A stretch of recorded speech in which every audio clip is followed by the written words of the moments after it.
आका नबी मुस्तफा सल्लल्लाहु ताला अलैहि वसल्लम इजराइल फरिश्ता के जिज्ञासा करे है ओगो इजराइल তুমি তো আমার জানটাকে কবজ করবে বলে হ্যাঁ হ্যাঁ ইয়া রাসূলুল্লাহ আপনার জানটাকে কবজ করব বলে তুমি তো বিশ্বর মানুষের জানটাকে কবজ করবে বলে হ্যাঁ ইয়া রাসূলুল্লাহ জানটাকে কবজ করব আমার দরদি ইসরাইল ফারিস্তাকে বলে ইসরাইল তবে তুমি কি করে জানটাকে কবজ করবে একটু বলো ইসরাইল ফারিস্তা বলে ওগো নবী গো আল্লাহর যখন হুকুম হয়ে যাবে আমি জানটাকে কবজ করব আল্লাহর যখন হুকুম হয়ে যাবে আমি তখন বাড়িতে চলে যাব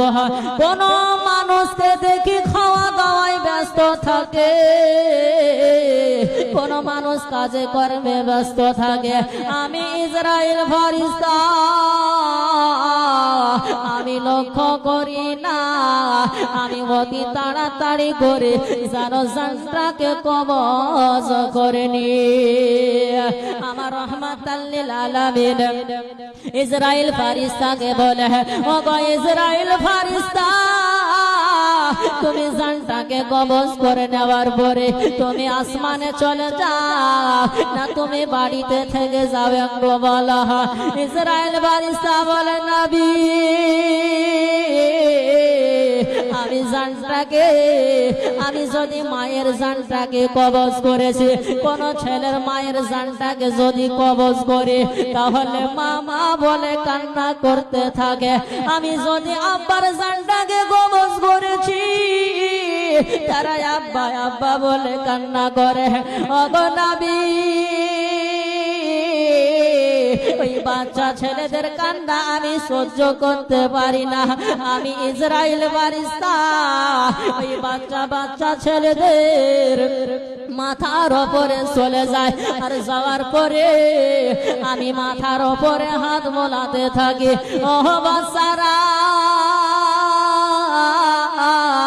তোমরা কান্না করো না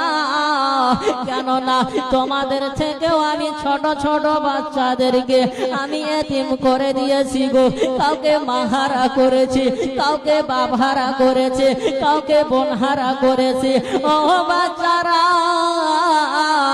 তোমরা কান্না করিও না তোমরা একটু সান্ত্বনা হয়ে যাও ও গো দরদি নবী ওই বাচ্চা ছেলেদেরকে সান্ত্বনা দেওয়ার পরে আমি আস্তে আস্তে যেন আসমানের দিকে চলে যাই।